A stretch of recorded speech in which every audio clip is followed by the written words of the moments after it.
Viral penampakan desain WC jongkok agak lain dan membuat berpikir keras.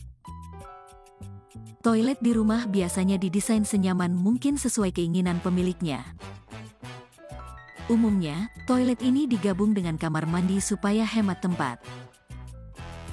Namun apa jadinya jika menggunakan toilet berdesain aneh yang malah membuat penggunanya mikir keras?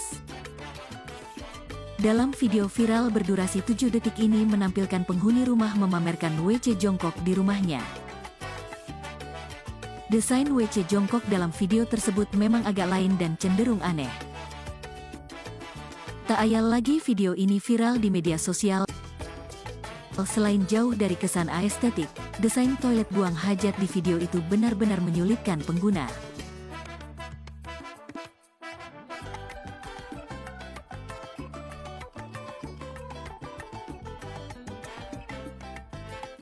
أعوذ بالله من الشيطان الرجيم.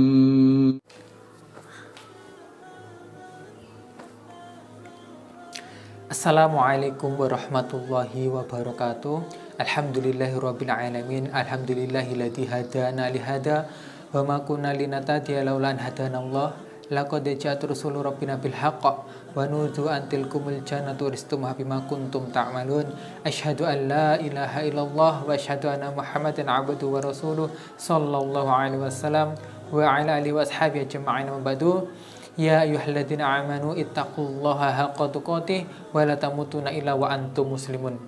Para pemirsa, para subscriber, dan juga para kawan hijrah dimanapun kalian berada, semoga selalu dalam rahmat Allah, semoga selalu dalam hidayahnya Allah, dan semoga selalu dalam lindungan Allah Subhanahu wa Ta'ala. Di video kali ini saya akan mereaction, yaitu video tentang kamar mandinya Jokam ya, atau WC-nya Jokam, mohon maaf, yang viral di Tribun Network.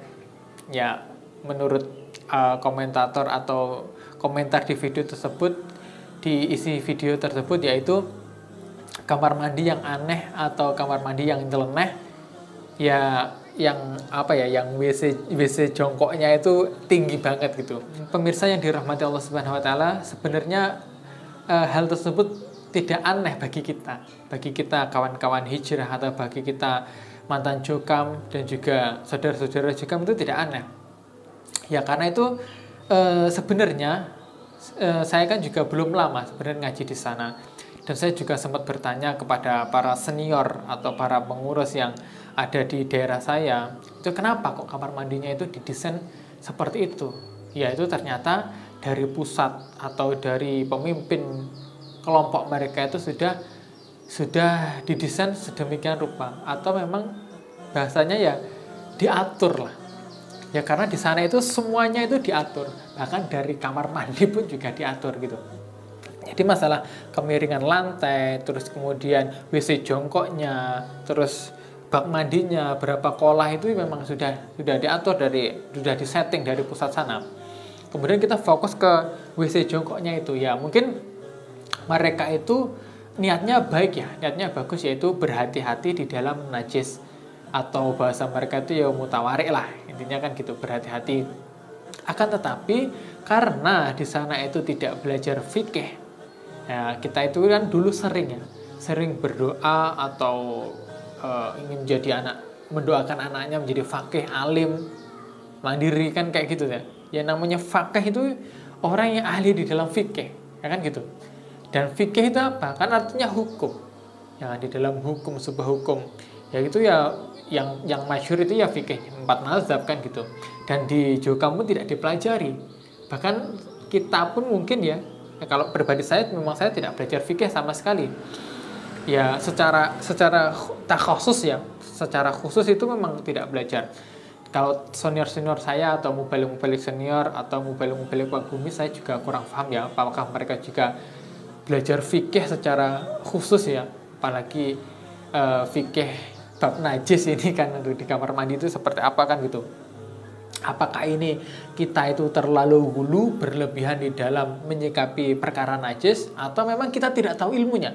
Kan pertanyaannya kan opininya kan cuma 2 tersebut ya. Jadi agar WC itu desain tinggi itu ya niatnya kan supaya cipratan air yang ada di WC jongkok itu tidak mengenai bokong kita. Mungkin kurang lebihnya seperti itu. Jadi itu terkena najis itu kan jika memang terciprat atau mengenai bokong kita itu kan ya nanti kan kita bisa waktu cebok atau membersihkan bokong kita atau tempat keluarnya kotoran itu kan juga bisa kan nanti dibersihkan gitu. Tapi ya kurang paham juga saya. Ya menurut saya itu ya karena gulu itu tadi. Jadi cobalah kita belajar. Sebenarnya kan fokusnya itu kan ke keilmuan ya. Bagaimana ilmu menyikapi dalam perkara hal najis itu. Coba kita lihat di saudara-saudara kita di masjid-masjid atau di musola atau bahkan di yang pernah ke Masjidil Haram atau yang kemana ya, ke luar negeri mungkin, itu bagaimana kamar mandinya. Terus kemudian apakah mereka tidak bisa menjaga najis ya? Yang bisa menjaga najis itu hanya jokam kan ya, tidak seperti itu. Coba kita studi banding, terus kemudian kita sharing masalah fikih bab najis kepada alim ulama di golongan yang lain ya, maksudnya di selain jokam gitu kan. Coba kita membuka cakrawala kita, apakah yang sudah kita lakukan ini sudah benar menurut kita, versi kita benar, atau memang karena kita hulu kan seperti itu. Bahkan saya dulu pun, saya pribadi saya, mungkin teman-teman yang lain mantan jokam juga kurang lebihnya juga sama. Ketika kita mau pipis, ketika kita safar, itu ya kita lebih milih mencari masjid jokam kita atau memilih kamar mandi kita. Jadi agar apa ya, agar itulah yang terjaga dari hal yang bisa menjaga najis itu, kamar mandinya kan gitu. Jadi kita itu berkeyakinan atau memiliki keyakinan bahwa kamar mandi di selain jokamnya itu ya najis gitu, karena mereka tidak bisa menjaga najis. Kurang lebihnya seperti itu. Dan bahkan mohon maaf, di dalam bab pipis saja ya itu juga diatur kan, lucu. Dan bahkan untuk yang cowok itu, untuk yang ikhwan atau yang pria itu, pipisnya itu mohon maaf ya ini ya, pipisnya itu ya diarahkan ke tembok gini, diarahkan ke tembok, terus kemudian jatuh gitu kan ya, posisinya itu berdiri kan, diarahkan ke tembok supaya tidak nyiprat ke kamar mandi gitu, tidak nyiprat ke mana-mana.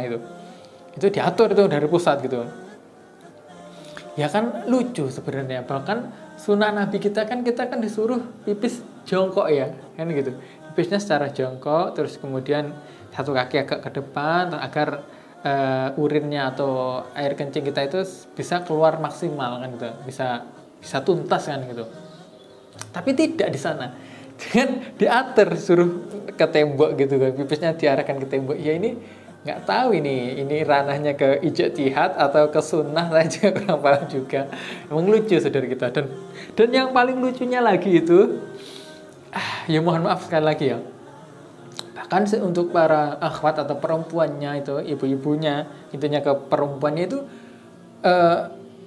pipisnya itu kalau semua dicopot lah, mungkin bagian yang bawah itu dicopot semua. Padahal di kitab Al-Wajiz itu ya kita disuruh untuk membuka sebagian saja, maksudnya hal-hal yang memang seperlunya untuk dibuka ya kita buka, untuk pipis kita aja, tidak semuanya. Bahkan pakaian yang bawah itu, izar kita itu semuanya dilepas, bahkan perempuan atau laki-laki itu sama semuanya dilepas. Terus kembali lagi kepada ibu-ibu tadi, kepada perempuan itu, ketika semuanya sudah dilepas, kemudian pipisnya itu juga berdiri dan bahkan kakinya itu disilangkan gitu. Kakinya itu disilangkan, terus kemudian keluar urin ya kan gitu, mengalir di paha dan di kaki itu kan, ke bawah itu agar tidak nyiprat. Bahkan di atas seperti ini sunnah atau apa, saya juga kurang paham ya. Mungkin teman-teman yang sudah belajar fikih bab najis atau bab taharah mungkin bisa komentar ya di kolom komentar. Saya tidak mau berkomentar untuk hal ini ya. Biar pemirsa saja yang menilai. Itu kan sebenarnya kan lucu. Ada hulu di dalam menyikapi hal najis ini ya.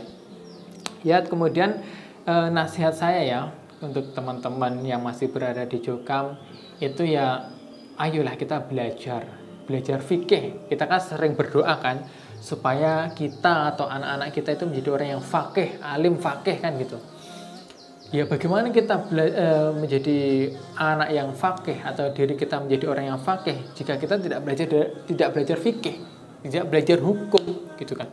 Coba siapa ahli fikih di dalam jukam, sebutkan siapa ulamanya yang ahli dalam fikih, terus kemudian bisa mengajarkan hal-hal yang berkaitan dengan hukum kan gitu.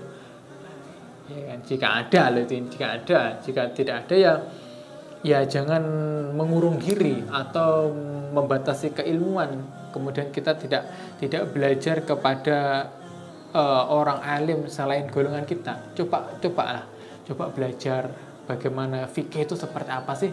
Jangan kemudian fikih ya terus kemudian pepek dan ringkih ya kan itu.